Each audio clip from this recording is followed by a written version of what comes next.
Cette fois-ci, Harold, nous sommes restés à Paris. Nous sommes dans le 5e arrondissement et on va à la rencontre d'un collectionneur étonnant. Alors nous allons rencontrer Victor. Victor possède à peu près 1 millier de pièces. Vous allez voir, ça prend pas beaucoup de place. C'est très confidentiel. Et ce sont des objets qui se portent.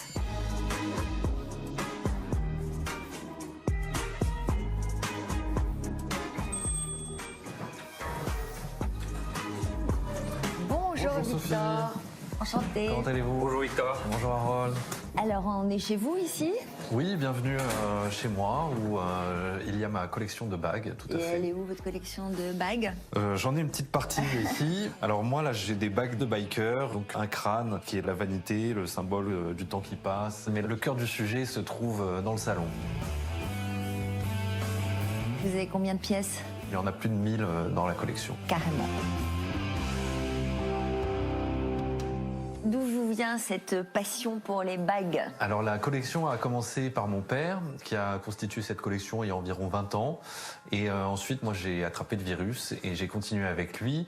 Il est décédé il y a 3 ans et aujourd'hui je continue la collection seul en continuant d'acheter des pièces. Et vous en faites quoi de ces bagues? On vous sollicite pour Alors des expositions? on a fait un partenariat avec l'école de Van Cleef & Arpels qui nous ont aidés à présenter la collection à Paris en 2020 où on avait exposé plus de 600 bagues.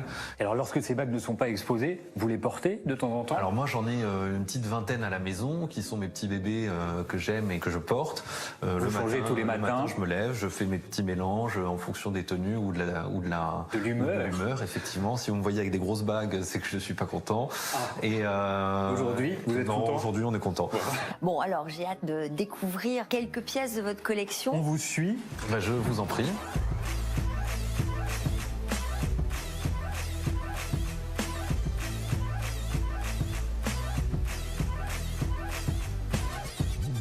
Alors, les premières bagues datent de quand? Alors c'est intéressant parce que la bague est le premier ornement que l'humanité a créé. Parce qu'avant d'avoir conscience de soi, le reflet dans l'eau, etc., l'homme voyait ses mains. Et il a ornementé ses mains pour la toute première fois.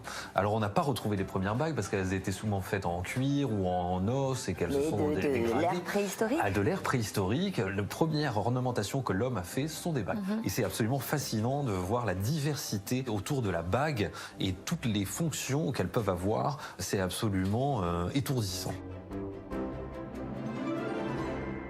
Je crois que votre père, quand il a commencé cette collection, il Oui. s'est d'abord intéressé aux bagues d'évêques. C'était ce qui le fascinait le plus, je crois même un souvenir d'enfance. Racontez-nous. Ah oui, alors mon père est né à Carcassonne, qui est une cité médiévale dans le sud de la France, et lors d'une cérémonie religieuse, il va communier, prend l'hostie et fait cette cérémonie plusieurs fois.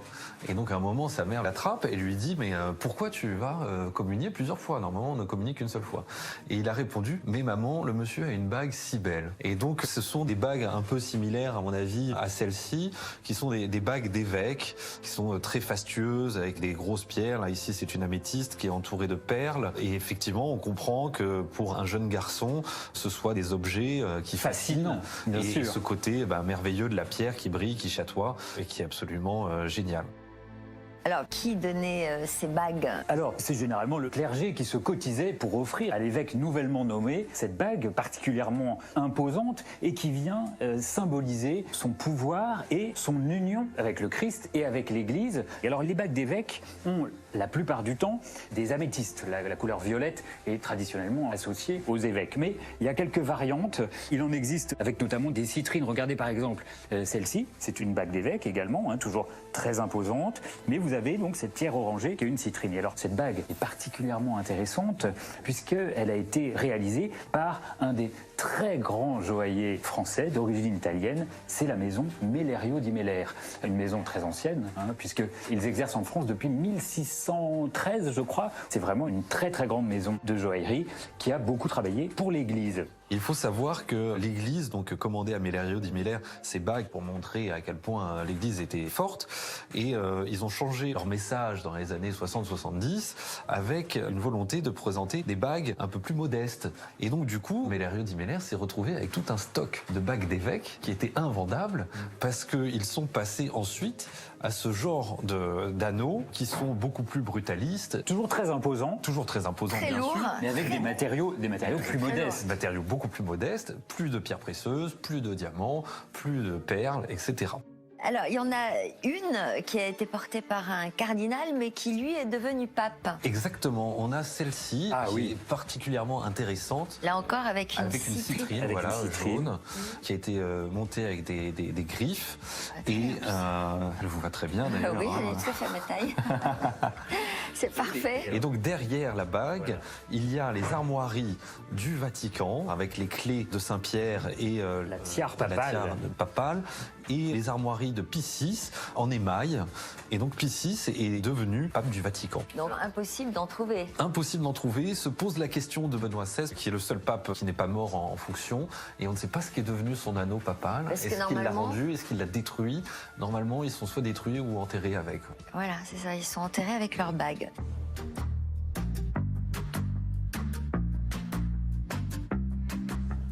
Vous êtes spécialisé dans des domaines où vous avez complété avec certains types de Alors, ce bagues? qui est assez intéressant, c'est que cette collection n'est pas faite dans un but élitiste. Dans cette collection, il y a ce qu'on appelle aussi des bagouses, qui sont des petites Alors, bagues. c'est quoi entre une bagouze? guillemets. Montrez-nous. Une bagouze, je vous en prends une par exemple. Ça, c'est une bague de biker qui est en métal argenté des années 60. Donc, elle n'a pas de valeur particulière, mais elle est marrante, elle a un regard qui fait peur, et c'est un objet qui peut avoir un intérêt.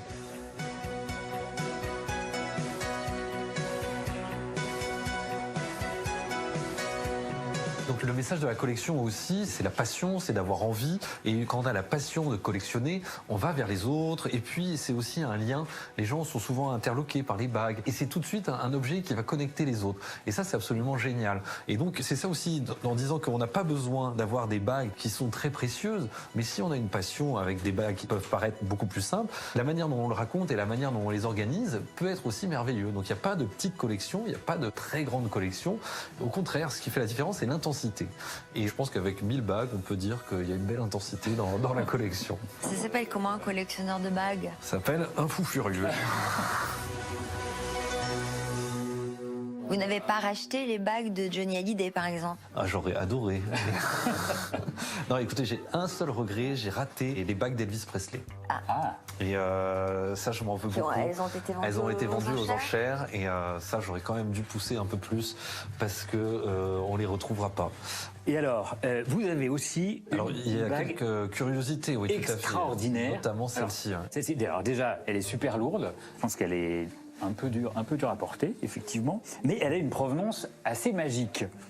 Oui, donc alors celle-ci aurait appartenu à Django Reinhardt, le fameux musicien gitan qui jouait de la Guitariste. guitare, et tout à fait. Je ne sais pas si je joue avec, mais ça devait alourdir ses Alors doigts. après, il y dévalait les rues de Paris et de Montmartre en Rolls-Royce et probablement avec cette bague, et que c'était ses seuls luxes. Et en or? Ah oui, c'est en Elle or. est en or massif avec un diamant dans la gueule, des rubis dans les yeux et plein de petits diamants sur le côté. Ouais. Incroyable. Alors, vous avez une bague qui m'amuse beaucoup. C'est une bague qui est également boîte à musique. Alors, c'est celle-ci. Tout à fait. C'est vraiment alors là, c'est de la grande fantaisie. Voilà, vous avez ces atlantes là que vous voyez ici. Et puis un chaton un peu particulier. Alors, allez-y, montrez-nous. Alors il faut savoir qu'à l'époque, la musique était un objet rare. Hein. Alors, on est à quelle époque, là? Là, on est fin 18e, début 19e. Et donc on imagine aisément quelqu'un dans un jardin avec sa peut-être promise, en train de lui montrer son objet de curiosité. Faire écouter et lui la faire bague. écouter tout doucement sa bague. Et ce qui était un véritable luxe.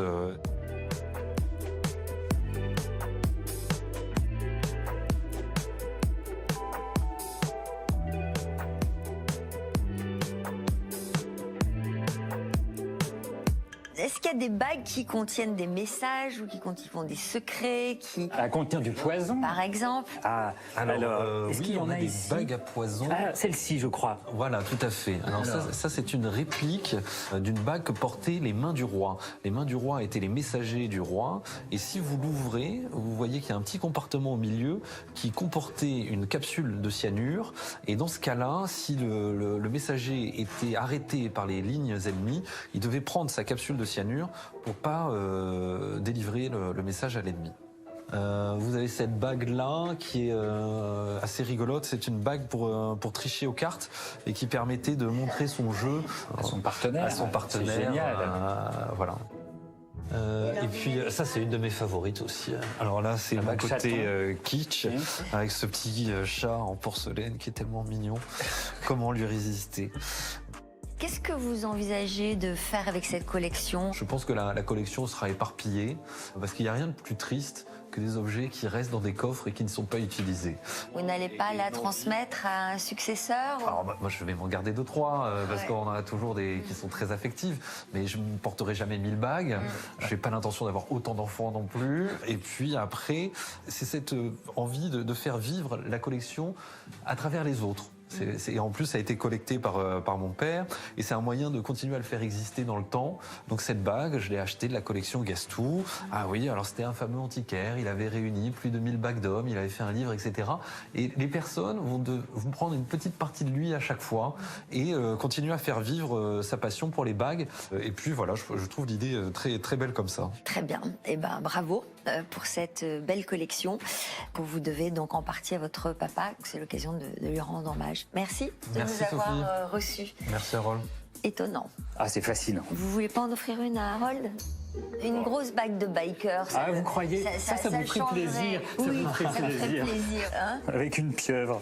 avec une pieuvre, si vous Non. voulez. Ouais. Non. Ah, ça, la symbolique peut être intéressante. Bon, on va le laisser On va choisir. en Merci en tout cas. retrouver une. Merci de nous avoir reçus. Avec grand plaisir.